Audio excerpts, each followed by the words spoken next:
Thank you. Masters. First of all, I want to thank Adam. He did a wonderful job in his speech, and it was very motivating. I never thought that stories can be currency, and I was curious to find out how that would be so. And then I realized towards the end of your speech that instead of focusing on money making, we can focus on storytelling, so that was really important. I liked how he started off his speech very personal about his life, and he first of all talked about his college career and his personality traits being very overachieving or achieving, trying to get the great grades and do what he needs to do to have his life.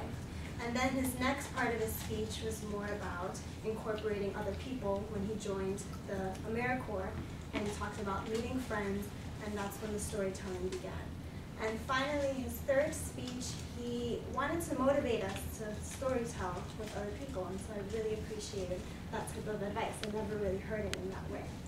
I like that he has a great loud voice, which I need to improve on, so I always have to remind myself to speak a little bit louder. And he also smiled throughout his whole speech, which I also thought could be improved upon. I know smiles are wonderful, but towards the beginning, I thought maybe a little less smiling, because the first part was kind of like a serious story about your personal ambitions, and maybe less smiling throughout. Also, he moved around a lot, and he gave a lot of excitement. He did a lot of arm gestures with a machine gun in the beginning.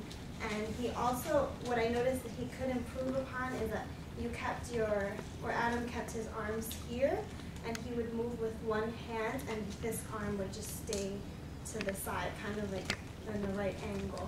And it was a little distracting to see, because he'd focus one arm with a gesture and the other one kind of staying to his side.